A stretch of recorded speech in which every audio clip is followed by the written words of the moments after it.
Hello everyone and welcome to my channel. I hope that you're doing well. If you're new here, welcome. My name is Emily and this channel is all about life abroad, life as an expat living in Canada and other travel related things. So if you are into that content, please be sure to check out my channel. I post videos every single week and subscribe if you want to. So today is July the 1st, which means that it's Canada Day here in Canada. Canada Day as we know it exists because in 1867, 3 British colonies came together to form the Dominion of Canada, but many Indigenous people have never commemorated Canada Day. Due to the horrifying recent discoveries of unmarked graves at residential schools around the country and through my own research and learning, I've decided not to celebrate Canada Day. Instead, I want to shine a light around some of the areas around where I live that honour the culture of the Coast Salish people who have resided on these lands for thousands of years. And before I go any further, I just want to say that this isn't my story to tell. As a white settler, I will never be able to understand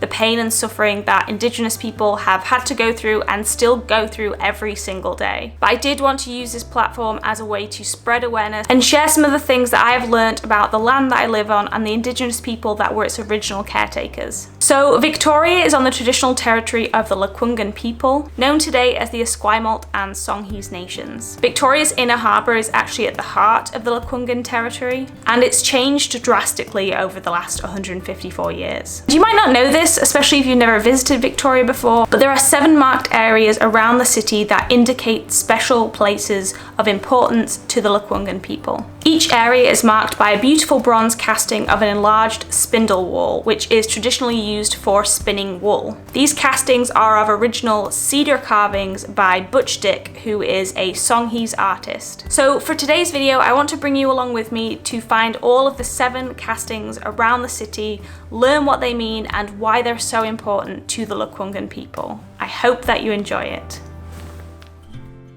Okay, so we're over at the West Victoria Bridge in West Victoria, searching for the first one.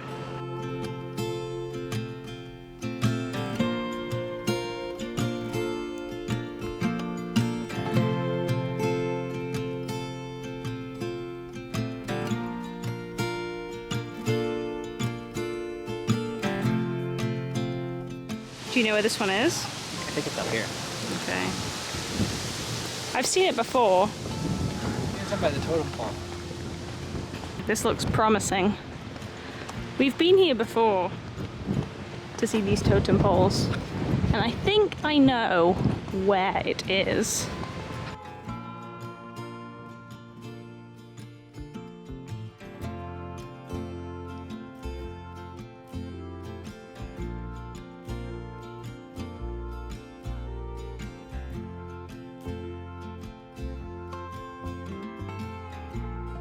See it, it's right there.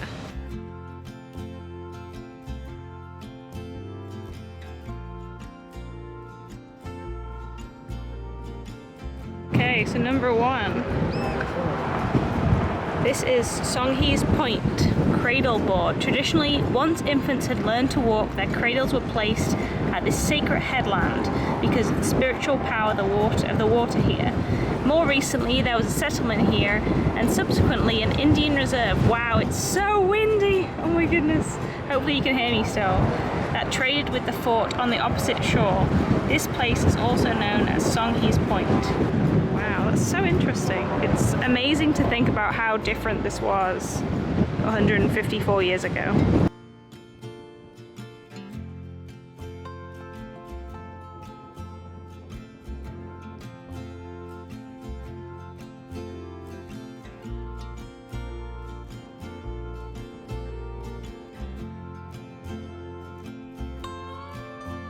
Okay, number 1 done. Wow, it's so windy. I hope you can hear me.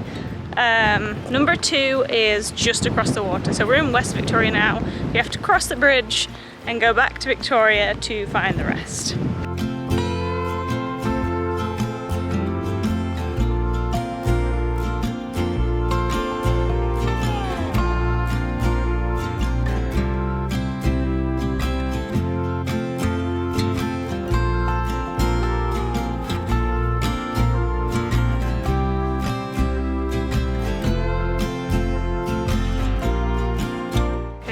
So number 2. What can you tell me about this one? I'm going to read it to you. Site of the southwest bastion of the Hudson's Bay Company Fort. So an imposing wooden fort called Fort Camosun, and later known as Fort Victoria, was built here by Lekwungen men and women in exchange for trade goods. This marked a drastic change in traditional ways and traditional sustainable land use. A large forested area was destroyed to raise the fort. Wow. I'm assuming was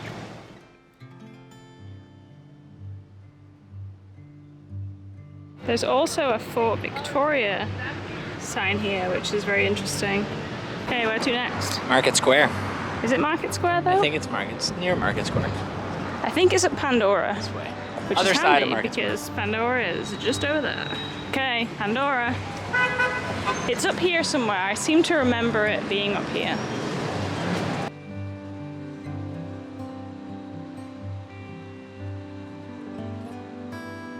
Okay, I spy the next one. I think somebody's on it though. He's hanging on. Gosh darn.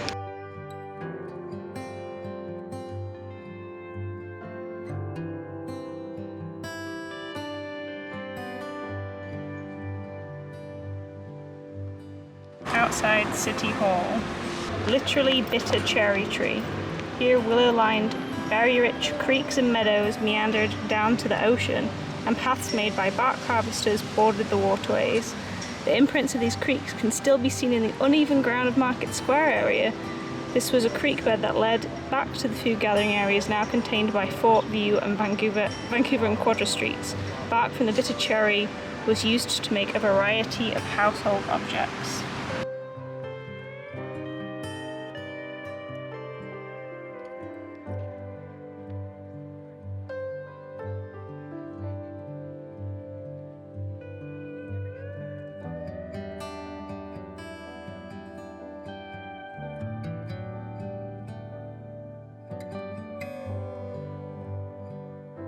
Okay, here's our 4th one in the Victoria Inner Harbour.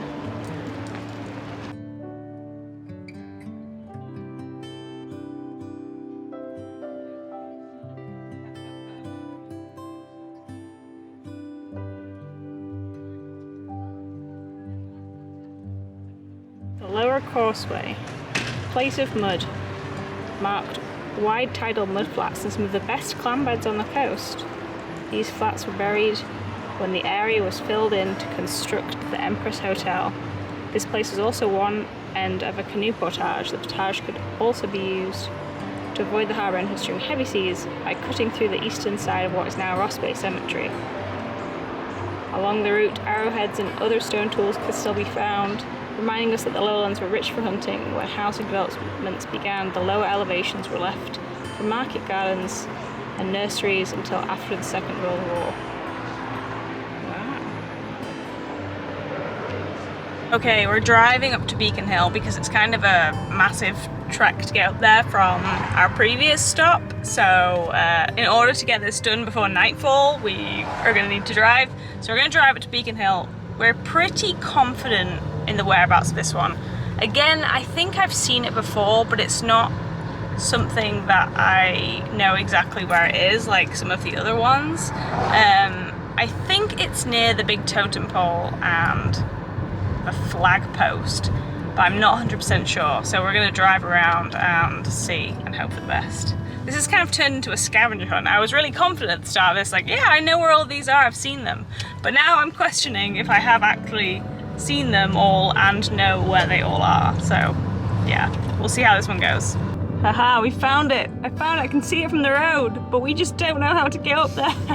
There's cars up there, so you must be able to get up there. Yeah, I think it's through the entrance in the park. I have an idea where it is, but I'm gonna try it up here. Okay, I've definitely never been up this road. I've never even noticed this road. There's a gate over there. It might have been closed before. Oh, okay. So this is the Beacon Hill lookout point. We found it. Oh my gosh, this one definitely has the best view.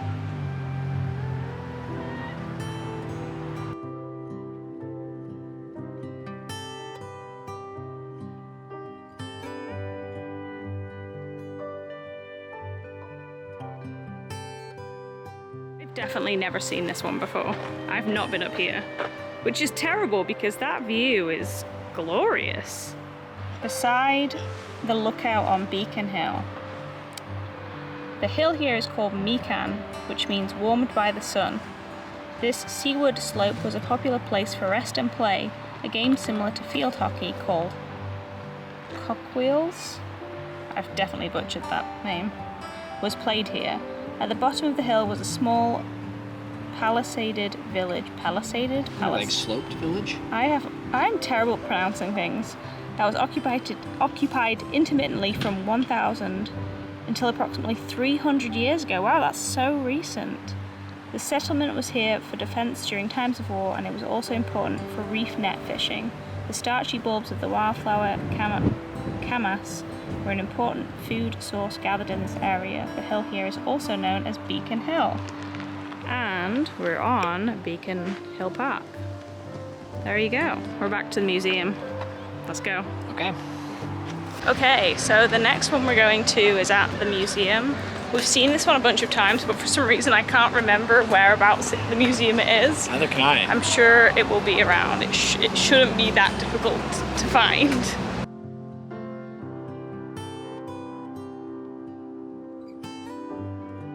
So I think it's around the front. Oh, I don't know. I've seen it before, but I cannot remember whereabouts it is. It's so weird when you're not looking for it. You see it, and when you are looking for it, you cannot remember where you saw it. So I think it's at the front of the museum. Haha, we found it.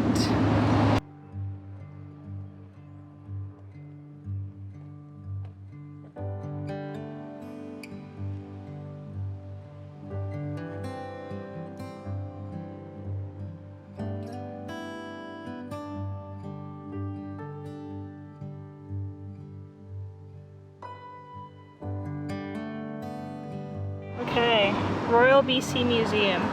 The Lekwungen share their cultural traditions as we share the land. Songhees artist Butch Dick used the form of a spindle whorl, a traditional tool of the Coast Salish people, for the sculpture. Examples of historical spindle whorls and contemporary art based on the designs can be seen in the Royal BC Museum. There it is. And the museum is just behind it. Okay, heading to the last one. You might recognize this area because on one of my recent walking videos I took you around here. This is just near Laurel Point, which is where the final wall is. I don't know if I'm saying this right, so if you know, please correct me if I am wrong. But yeah, this is such a nice walk. Anyway, and again, I know I've seen this one somewhere, but I cannot remember where, so this is going to be an interesting search. So just there is West Victoria, and you can just see the wall from over there. So that's where we were. That was the first one, and just here is the last one, somewhere. I'm just not sure where.